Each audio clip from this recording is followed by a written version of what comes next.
টাকার লোভে ১৩০০ জন নিরীহ মানুষকে জীবন্ত মাটি চাপা দেওয়ার পরিকল্পনা করে এক ভয়ঙ্কর মাফিয়া। আর অন্যদিকে একটা ছোট্ট মেয়ে যে একসময় প্রতিদিন মার খেয়ে কাঁদতে কাঁদতে বাড়ি ফিরত, কিন্তু তার বাবা তাকে শিখিয়েছিলেন অন্যায়ের সামনে কখনো মাথা নত করবে না। সেই শিক্ষাই একদিন তাকে দেশের সবচেয়ে ভয়ঙ্কর যুদ্ধে পরিণত করে। টান টান উত্তেজনা, দুর্দান্ত অ্যাকশন আর একের পর এক চমকে ভরপুর সম্প্রতি মুক্তিপ্রাপ্ত ব্লাস্ট মুভি নিয়েই আমাদের আজকের মুভির এক্সপ্লেনেশন। তাহলে চলুন আর পেছাল না বাড়িয়ে শুরু করা যাক আমাদের আজকের মুভির এক্সপ্লেনেশন।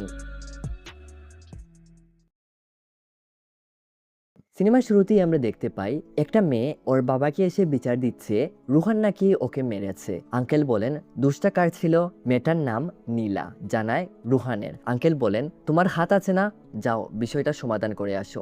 নীলা চোখের পানি মুছে মনে অনেক সাহস নিয়ে আবার ওখানে যায়, কিন্তু সেই আবার মার খেয়ে আসে। এবার এতটাই আঘাত পায় হাতের চামড়া উঠে রক্ত বেরিয়ে গেছে। মাম্মি মাম্মি বলে কান্না করতে করতে ঘরে আসে। আন্টি রেগে মেগে বেরোবেন, কিন্তু আঙ্কেল সেই আবার নীলাকে ওনার কাছে ডেকে আনেন। দেখো মা, আজ রুহান এসেছে, কাল আরেকজন আসবে, এরপর আরেকজন আসবে, এরকম আসতেই থাকবে। সব সময় তো আর মাম্মি পাপা তোমার সাথে থাকতে পারবো না, এর জন্য নিজের খেয়াল নিজেকেই করতে হবে। নীলা আঙ্কেলের কুল থেকে উঠে বলে আমিও কারাতে শিখতে চাই পাপা। জানিয়ে রাখি আঙ্কেল একজন কারাতে মাস্টার, উনার কাছে দূর দূরান্ত থেকে বাচ্চারা কারাতে শিখতে আসে। আঙ্কেল একটা মুচকি হাসি দিয়ে সবার মতো করে এরপর নীলাকেও কারাতে শেখানো শুরু করেন। নীলা মন দিয়ে আঙ্কেলের সব ইনস্ট্রাকশনগুলো ফলো করে। টিভিতে যে সময়টাতে ও আগে কার্টুন দেখতো, এখন ওই সময় নীলা কারাতে দেখে। নীলা কারাতে শেখার জন্য একদম উন্মাদ পাগলের মতো হয়ে যায়। ধীরে ধীরে করে কারাতে শেখার পাশাপাশি নীলা রুহান থেকে শুরু করে যে ওর সাথে দুষ্টুমি করে ওদেরকেও খেলানো শুরু করে দেয়। ঘরে আসতে থাকে বিচার। আন্টি নীলাকে এদিকে বুঝান মেয়ে ছাড়া মারামারি না করতে, ওদিকে পরের দিনই নীলা আরেকটাকে গিয়ে মারে, এবার একটু বেশি মারে, আর বলে যদি এবার মাকে বলিস তাহলে কিন্তু এটম আরো বেশি দেব। এর মধ্যে নীলা একটা কারাতে কম্পিটিশনেও অংশগ্রহণ করে, কিন্তু দুর্ভাগ্য নীলা ম্যাচটা হেরে যায়। রাতের বেলা আন্টি খাবার নিয়ে বসে আছেন, নীলাকে ডাকছেন, কিন্তু নীলা আসছে না। বিছানায় শুয়ে শুয়ে কান্না করছিল। নীলার মন খারাপ দেখে আঙ্কেল নীলার পাশে গিয়ে ঘুমান। আঙ্কেল বলেন এটাই লাস্ট, এরপর থেকে তুমি কখনোই হারবে না নীলা, এই আমি বলে দিলাম। নীলা বুঝতে পারছিল না। দেখো মা, আমি এখন পর্যন্ত 34টা টুর্নামেন্টেও অংশগ্রহণ করেছি, কিন্তু জানিস এর মধ্যে আমি একটি কম্পিটিশনেই হেরেছি। আমিও তোর মতোই ওই রাতে ঘুমাতে পারিনি। ওই কম্পিটিশনটা নিয়ে চিন্তা করতে করতে পাগলের মতো হয়ে গিয়েছিলাম। ওইরকম দিন যাতে আমার জীবনে আর না আসে, এর জন্য আমি আবার ফাইট শুরু করি, নিজেকে পুরো আপডেট করে ফেলি। আর জানিস এরপর থেকে আমি একটা ম্যাচও আজ পর্যন্ত হারিনি। তুই বাবার মেয়ে না, এখন থেকে তোর শুধু জিতি হবে, দেখে নিস। আঙ্কেল তো আর এটা বলেননি উনাকে আসলে কে হারিয়েছে, কিন্তু নীলার এটা জানার জন্য মনটা বড় ছটফট করছিল, অনেক কৌতূহল জাগে। পরের দিন সকালে এই কাকু হচ্ছেন নীলার চাচু। সকালে নাস্তা করতে করতে নীলা কাকুকে বলে পাপাকে কে হারিয়েছিল ওই দিন চাচু? কাকু বলেন 35টা টুর্নামেন্টে অংশগ্রহণ করে জিতে গেলেও একটা টুর্নামেন্টে কিন্তু উনি হেরে যান। আর জানিস ওই ব্যক্তি কে ছিল? তোর মারে পাগলি, তোর মা। নীলা পুরো অবাক। বুঝতে পারছেন নীলা কোন ঘরের মেয়ে? দেখতে থাকুন কি ধামাকা মুভি আজ এক্সপ্লেন করতে যাচ্ছি। যাই হোক, একদিন কি হয়, নীলার বাবার সাথে একটা রেস্টুরেন্টে খাবার নিতে আসে। এখানে এসে আঙ্কেল দেখেন একটা ছেলেকে একটা লোক অন্যায়ভাবে মারছে। আঙ্কেল তখন প্রতিবাদ করেন, ওর গুন্ডা পান্ডা মারতে আসলে ওই শালাদেরও ইচ্ছে মতো খেলান। নীলা ওর পাপার দিকে এক দৃষ্টিতে তখন তাকিয়েছিল, কি জানি মনে মনে ভাবছিল। ফিরতে ফিরতে ওর পাপাকে বলে ওই হোটেলে যে ছেলেটা ছিল ওকে তো তুমি চিনোও না, তবুও কেন ওর জন্য ওদের সাথে লড়াই করলে? আঙ্কেল একটা মুচকি হাসি দিয়ে বলেন আমার একটা ছোট্ট বোন ছিল, তখন আমার বয়স 9 থেকে 10 বছর হবে। আমি ওকে খুব ভালোবাসতাম, কিন্তু একদিন ওর সাথে কেউ একজন একটা খারাপ কাজ করে। ওখানে তখন অনেক লোকজন ছিল, প্রতিবাদ করার জায়গায় সবাই তখন মজা নেয়। ওদের মধ্যে কেউ যদি তখন প্রতিবাদ করতো তো আমার বোনটা আজ জীবিত থাকতো। নীলা ওর নামই ছিল, যেটা তোমাকে আমি দিয়েছি। নীলা তোকে আজ একটা কথা শিখিয়ে দিই মা, প্রতিবাদ করার জন্য কে আপন কে পর কে তোমার আত্মীয় এটা কখনো দেখবে না। অন্যায় চোখে পড়লেই রুখে দাঁড়াবে, সে যেই হোক। সিন আসে 15 বছর পর। আমরা একজন বৃদ্ধ ঠাম্মাকে দেখতে পাই, একটা বাসের মধ্যে বসে আছেন। কেন জানি ওনাকে খুবই চিন্তিত মনে হচ্ছিল। আসলে হয়েছে কি, ওনার ছেলে রিক্সা চালিয়ে চালিয়ে অনেক কষ্ট করে কিছু টাকা জমিয়ে জমি কিনেছিলেন, কিন্তু ভাগ্যর কি নির্মম পরিহাস, কোনো কারণে হঠাৎ করে লোকটা মারা যায়। উনি মারা যাওয়ার আগে ঠাম্মাকে বলে গেছেন এই জমি বিক্রি করে ওনার একমাত্র মেয়েকে যেন বিয়ে দিয়ে দেন। কিন্তু এখন এই জমির উপর চুপ পড়ে গেছে তাদের এলাকার নামকরা গুন্ডা সুন্দরমের। ও এখন জমির নকল কাগজ বানিয়ে বলছে এই জমি নাকি তার। আজ রাতের মধ্যে যদি আসল কাগজগুলো ঠাম্মা ওর কাছে না নিয়ে যান তো ওরা বলেছে উনার নাতনিকে ওরা মেরে ফেলবে। ঠাম্মা পুলিশকেও বলতে পারছেন না, যদি ওরা উনার নাতনির সাথে খারাপ কিছু করে বসে।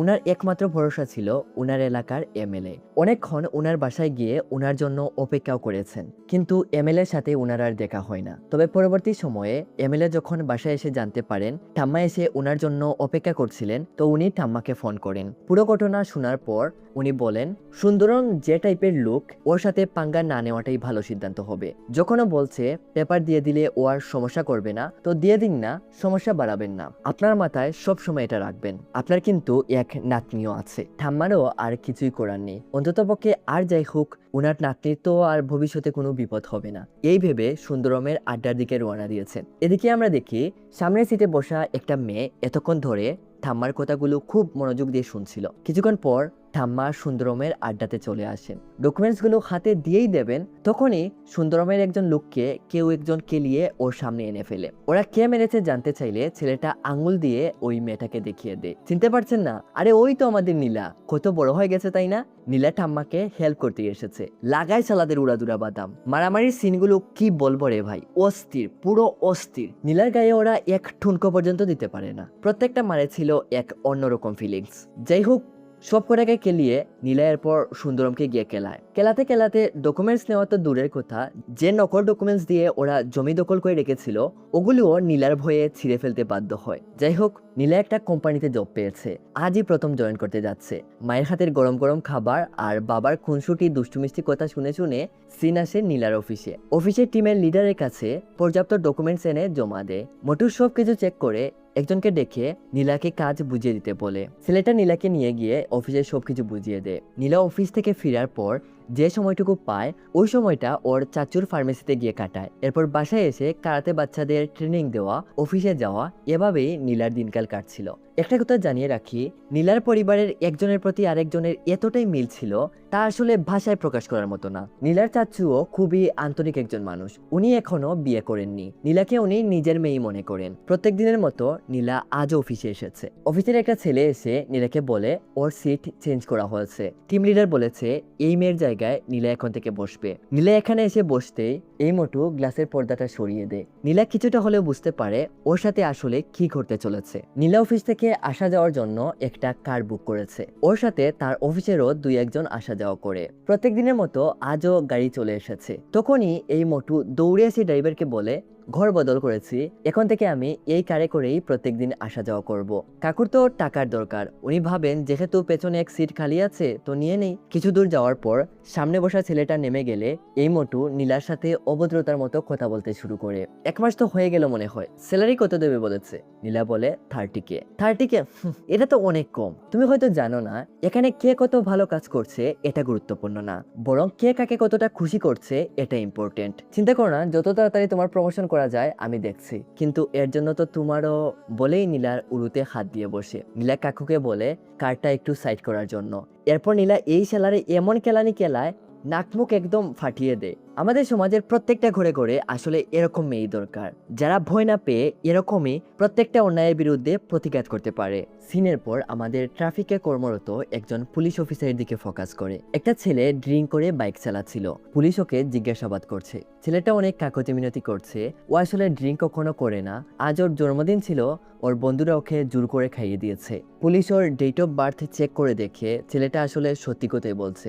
এই কাকুই সিনিয়র অফিসার। উনি কনস্টেবলকে বলেন ফাইন দিয়ে ছেলেটাকে ছেড়ে দিতে। ওনার অ্যাসিস্ট্যান্ট অফিসার বারবার মানা করেন, ড্রিঙ্ক করেছে, এভাবে স্কুটি সহ ছাড়লে কোনো বিপদও ঘটাতে পারে। কিন্তু কাকু ওদের কথায় কোনো গুরুত্ব না দিয়ে ওকে ছেড়ে দেন। বলতে না বলতেই স্কুটি নিয়ে একটু সামনে যেতেই উল্টোপাল্টা ড্রাইভ করে একটা কারকে ফাঁসিয়ে দেয়। কারটা ঠাস করে একটা গাছের মধ্যে গিয়ে লাগে। লোকজন তাড়াতাড়ি দৌড়ে কারটার কাছে যায়। ছেলেটার মুখে পানি ঝাপটা দেন, কিন্তু ছেলেটার জ্ঞান আসছে না। কনস্টেবল ছেলেটার নাকের সামনে আঙুল নিয়ে দেখে শ্বাস আসছে। কাকু তাড়াতাড়ি ছেলেটাকে হাসপাতালে নিয়ে আসেন। ডাক্তার চেক আপ করে জানান হঠাৎ করে গাছের মধ্যে আঘাত লাগায় উনি মাথায় প্রচন্ড ব্যথা পেয়েছেন, এর জন্য জ্ঞান হারিয়ে ফেলেছেন। চিন্তা করবেন না, আমরা পুরো বডি চেক আপ করে দেখেছি, ভয়ের কোনো কারণ নেই, কয়েক ঘন্টার মধ্যেই জ্ঞান চলে আসবে। কথা শেষ করতে না করতেই এদিকে আমরা দেখি কতগুলো গুন্ডা দা কুড়োল চাকু নিয়ে হাসপাতালে এসে হাজির। কাকু রিভলভার লোড করেন, হয়তো এরা ওকে মারতে এসেছে, কিন্তু রিভলভারটা লোড করার সময় রিভলভারের মুখটা সরাসরি ছেলেটার পায়ের উপর ছিল। ওরা মনে করে কাকু মনে হয় ওকে গুলি করবেন, চিৎকার করে বলে ওকে গুলি না করতে। এর মানে কি দাঁড়ালো? এরা ছেলেটাকে মারতে না, নিতে এসেছে। কাকু ওদেরকে রিভলভার দিয়ে ভয় দেখালে এরা বলে, আমরা কয়জন দেখেছিস? 30 জন, আর তোর বন্দুকে বেশি হলে 6টা বুলেট হবে। 6টা বুলেট দিয়ে 30 জনকে মারতে পারবি? তো কাকু কথা না বাড়িয়ে ডাইরেক্ট ছেলেটার পায়ে গুলি করে দেন। এরপর আবার রিভলভার লোড করে ছেলেটার বুকে টার্গেট করেন। এরা তখন না চাইতেও ছেলেটাকে রেখে পালিয়ে আসে। এবার চলুন ছেলেটা আসলে কে, কি ওর পরিচয়, কেন এতগুলো গুন্ডা ওকে নিতে আসলো, সবকিছু ছোট্ট করে একটু অতীত ঘেটে জেনে আসি। এই যে লোকটাকে দেখছেন, ওনার নাম বরুণ। ও মোটেও সাধারণ কোনো লোক না। লোকটা টেক্সাস মিনারেলস প্রাইভেট লিমিটেড কোম্পানির মালিক। ওরা ওদের প্রজেক্টকে ফাঁস করার জন্য এরকম কখনো হয়নি যে রক্তের বন্যা ছড়ায়নি। শত শত মানুষের হাত কেটে ওদের কাছ থেকে জমি ছিনিয়ে নেওয়া ওদের দৈনন্দিনের একটা কাজের অংশ। বরুণের কাছে মানুষের প্রাণ ছিল ছেলে খেলার মতো, ওর কাছে টাকাই ছিল সব। বরুণের এখন টার্গেট ডুমরি নামে একটা গ্রাম, যেখানে প্রায় 800টা ঘর, মোট 1300 জন লোক বসবাস করে। বরুণের রিসার্চ টিম গ্রামের একটা পাহাড়ে গত 5 বছর ধরে রিসার্চ করে যাচ্ছে। বর্তমানে তারা সফল। গ্রামের পাহাড়ে এমন একটা গুরুত্বপূর্ণ মেটেরিয়াল পেয়েছে যেটা আসলে খুবই কস্টলি। সোনা তৈরির জন্য এটা খুবই গুরুত্বপূর্ণ একটা উপাদান, যার বর্তমান বাজার মূল্য 7,000 কোটি টাকা। বুঝতে পারছেন? কিন্তু সমস্যা হচ্ছে গিয়ে এই মেটেরিয়ালটা 1500 ফুট নিচে আছে। তো যখন ওরা 1500 ফুট নিচে যাওয়ার জন্য ড্রিল করা শুরু করবে, তো প্রেসার আর ভাইব্রেশনের জন্য পুরো পাহাড় ধসে পড়ে পুরো ডুমরি গ্রাম মাটির নিচে চাপা পড়ে যাবে। এর জন্য সরকার কখনোই এখানে মাইনিং করতে দেবে না। বরুণ তখন ওই এলাকার মন্ত্রীর সাথে গিয়ে এই বিষয়ে কথা বলে। যদিও প্রথম দিকে মন্ত্রীমশাই যুক্তিসঙ্গতই কথা বলছিলেন। হ্যাঁ, আপনি পাগল নাকি? ওখানে মাইনিং করার সিদ্ধান্ত নিচ্ছেন?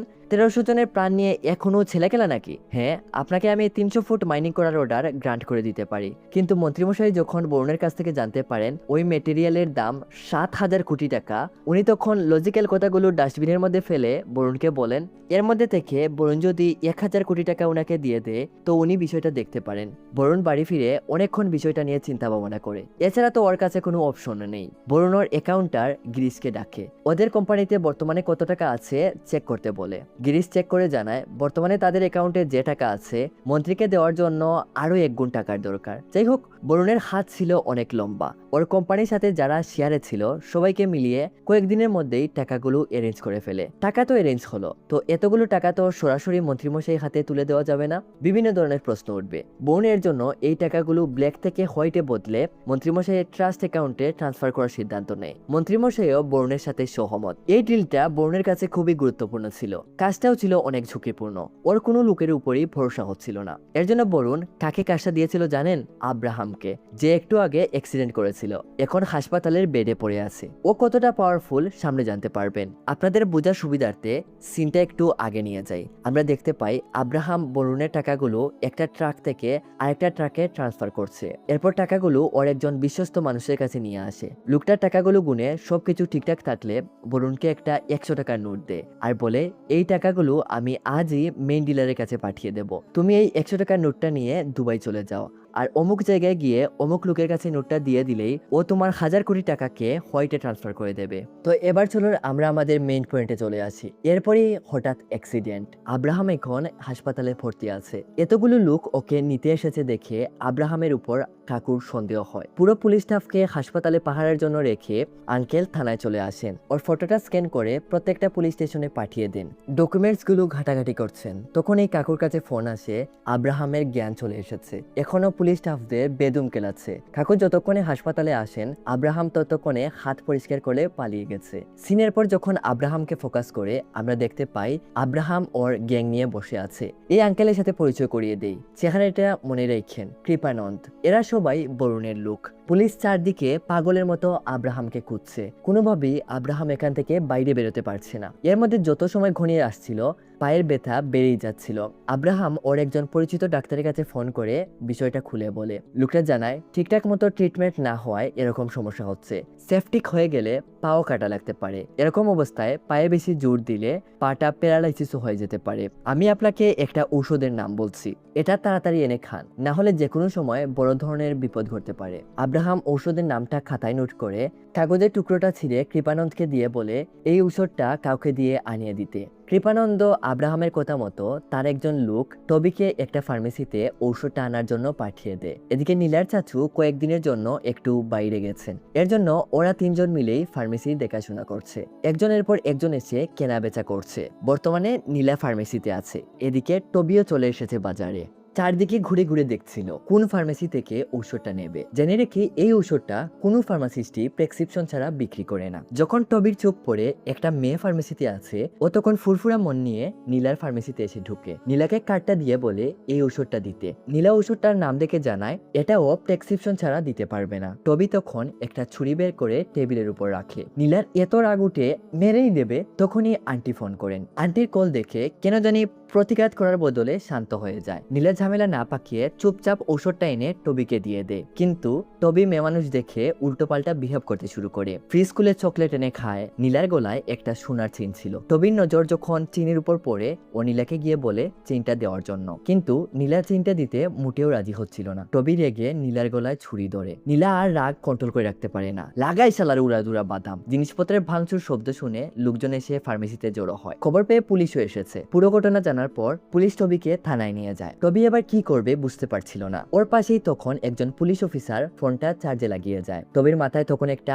আইডিয়া আসে। কনস্টেবলকে বাথরুমে যাওয়ার কথা বলে ফোনটা নিয়ে বাথরুমে চলে যায়। ওদের ফোন করে জানায় ও এখন পুলিশ স্টেশনে আছে। তারপর পুরো ঘটনাটা খুলে বলে। আব্রাহাম পড়ে যায় আরেক টেনশনে। নীলা যখন ওর বাবাকে নিয়ে এফআইআর লিখতে যাবে, পুলিশ যখন জানতে পারবে টবি বুলেট ওয়ান ঔষধ নিতে এসেছিল, এই মেডিসিনটা স্পেসিক্যালি কারো গায়ে বুলেট লাগলে ব্যবহার করা হয়। পুলিশ যদি তখন টবিকে টর্চার করতে শুরু করে, তখন কি হবে? টবিকে হয়তো উপরে পাঠিয়ে দিলে এই সমস্যার সমাধান হয়ে যায়, কিন্তু এমনিতেই যে সমস্যা চলছে এর উপর এরা যদি এখন টবিকে পুলিশ স্টেশনে মারতে যায়, সমস্যা কমার বদলে আরো বেড়ে যাবে। কৃপানন্দ সিদ্ধান্ত নেয় নীলার পুরো ফ্যামিলিকেই উপরে পাঠিয়ে দেবে, এতে সব সমস্যার সমাধান হয়ে যাবে। এর জন্য তার একজন পরিচিত লোক আলীকে ফোন করে বলে নীলার ফ্যামিলির পুরো বায়োডাটা বের করে দিতে। আলী তখন নীলার বাড়ির কাছের একজন লোককে ফোন করে নীলার ফ্যামিলি সম্পর্কে জানতে চায়। এই লোকটার বাড়ি আজ আবার ছিল একটা বিয়ের অনুষ্ঠান। নীলার বাবা একজন কারাতে মাস্টার বললে অতিরিক্ত শব্দের কারণে আলী কারাতে মাস্টারের বদলে হেডমাস্টার মাথায় সেট করে নেয়। নীলার বাড়ি গিয়েও বাইরে থেকে সবকিছু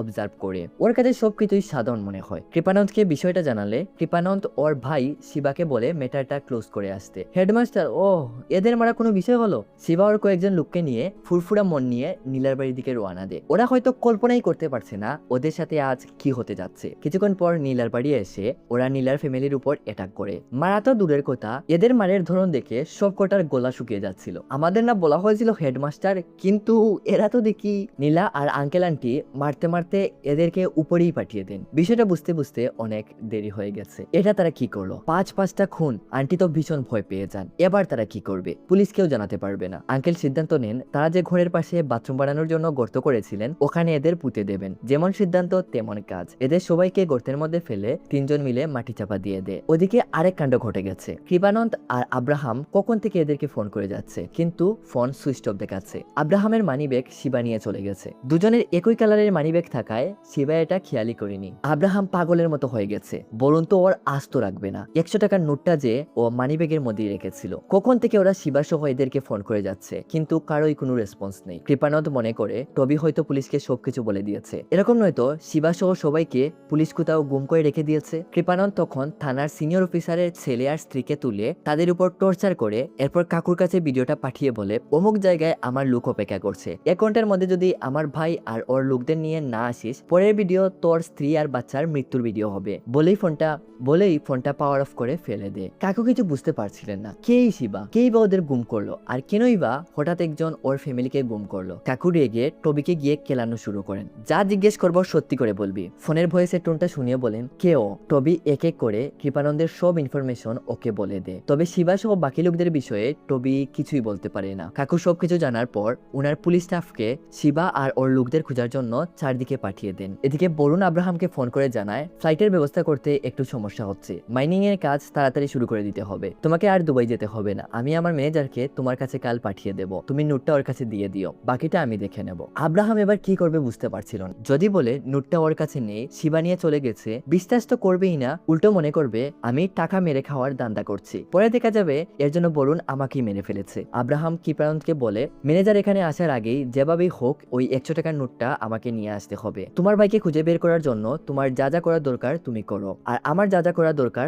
আমি করছি বলেই কৃপানন্দের গাড়িটা নিয়ে বেরিয়ে পড়ে। কিছুক্ষণ পর আমরা দেখতে পাই একজন পুলিশ অফিসারকে ধরে আব্রাহাম ওকে বেদম খেলাচ্ছে, জানার চেষ্টা করছে শিবা আর বাকিরা কোথায়। হয়তো লোকটার কাছ থেকে তেমন কোনো তথ্য পায়নি, কিন্তু কিন্তু কিন্তু নীলা আর ওর পরিবার না বলা হলো একেবারে সাধারণ মানুষ। নীলার বাবা একজন হেডমাস্টার, কিন্তু আব্রাহাম লোকটার মুখ থেকে জানতে পারে নীলার বাবা একজন কারাতে মাস্টার। এটা জানার পর আব্রাহামের লুম খাড়া হয়ে যায়। লোকটাকে উপরে পাঠিয়ে চলে আসে নীলার বাড়িতে। আঙ্কেল তখন বাসায় নেই, নীলার আন্টি শুধু ঘরে। কলিং বেলে বেল দিলে আন্টির দরজা খুলতেই আব্রাহাম ঘরে ঢুকে যায়। নীলা আব্রাহামকে দেখে আন্টিকে বলে ও ওদেরই একজন। শুরু হয় ধামাকা। জানিয়ে রাখি আব্রাহামও কিন্তু কারাতে ভালো জানে, এর জন্য নীলার আন্টি ওর সাথে পেরে উঠতে পারেন না। সবকিছু ভাঙাচোরার শব্দ শুনে তাদের একজন প্রতিবেশী আঙ্কেলকে ফোন করে বলেন আওয়াজ কম করুন, আমাদের বাচ্চা ঘুমাচ্ছে। আঙ্কেল লোকটার কথাই আন্দাজ করে নেন ঘরে নিশ্চয়ই কোনো ঝামেলা হচ্ছে, তাড়াহুড়ো করে বাড়িতে আসেন। এতক্ষণে নীলা মার খেয়ে অজ্ঞান হয়ে গেছে, আন্টিও মার খেয়ে ক্লান্ত।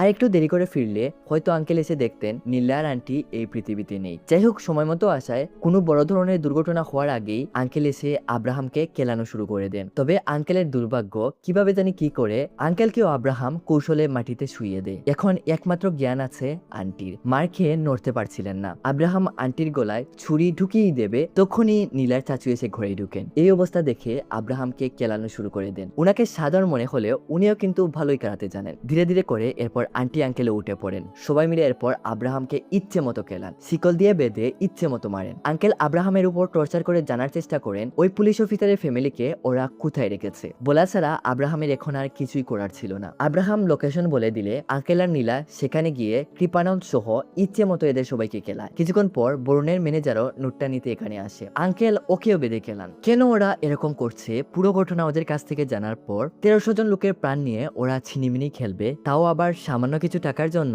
তা তো হতে দেওয়া যায় না। আঙ্কেল রেগে ওদের গোলা কেটে মেরে ফেলেন। নীলা একজনের ফোন খুলে কন্ট্রোল রুমের নাম্বারটা ডায়াল করে কলিং এ ফেলে ধাক্কা দিয়ে ফোনটা আন্টির কাছে পাঠিয়ে দেয়। আন্টি ওদের লোকেশন বলে দিলে কিছুক্ষণ পর আঙ্কেল পুলিশ স্টাফদের সাথে এসে ওদের উদ্ধার করেন। নীলার আঙ্কেল খুবই সাবধানতার সাথে গ্লাভস ব্যবহার করে কৃপানন্দ আর বরুণের ম্যানেজার সহ বাকি সবাইকে মারলে পুলিশ এখন পর্যন্ত কোনো তথ্যই কালেক্ট করতে পারেনি আসলে কে মেরেছে ওদের। সবকিছুতেই যারা মারা গেছে তাদেরই ফিঙ্গারপ্রিন্ট। কিন্তু এতে করে কি সবকিছু শেষ হয়ে যাবে? গত 8 ঘন্টায় ওরা যে পরিমাণে খুন করেছে এটা ভাবলেই শরীর শিউরে ওঠে। কখন কি আসবে কি হবে এটা ভাবতে ভাবতেই সবাই হতাশ হয়ে পড়েছে। এই প্রবলেম থেকে বেরোনোর এখন একটাই রাস্তা, সেটা হলো বরুণকে মেরে ফেলা। এত বড় মাপের একজন মাফিয়াকে মারা তো আর চারটিখানি কথা না, কিন্তু ওরা যদি এই পদক্ষেপ না নেয় আজ না হোক কাল বরুণ ওদের খুঁজে বের করে মেরে ফেলবে। তো রিস্ক তো নিতেই হবে। যদি কোনোভাবে ওরা বরুণকে মেরে ফেলতে পারে তো চোখের নিমিষেই সব সমস্যার সমাধান হয়ে যাবে। সবাই চিন্তা ধারণা করছে। নীলা এদিকে একটা ইন্টারভিউ থেকে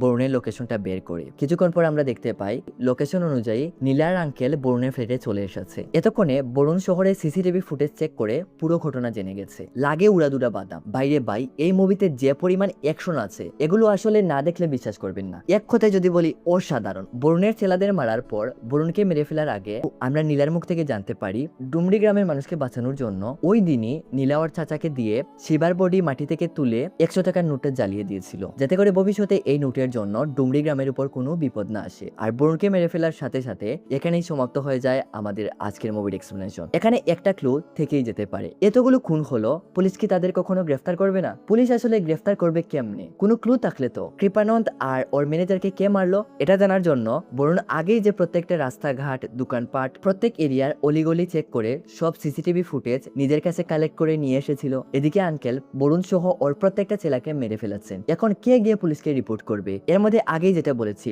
বরুণ আর আঙ্কেলের মধ্যে কোনো কানেকশন নেই, তো সন্দেহ করারও কোনো জায়গা নেই। তো সব ডাউট ক্লিয়ার হয়ে গেলে আজকের মতো এখানেই বিদায় নিচ্ছি। তাহলে দেখা হচ্ছে নতুন কোনো ভিডিওর সাথে। ততক্ষণ পর্যন্ত নিজেদের খেয়াল রাখবেন, সুস্থ থাকবেন। ধন্যবাদ।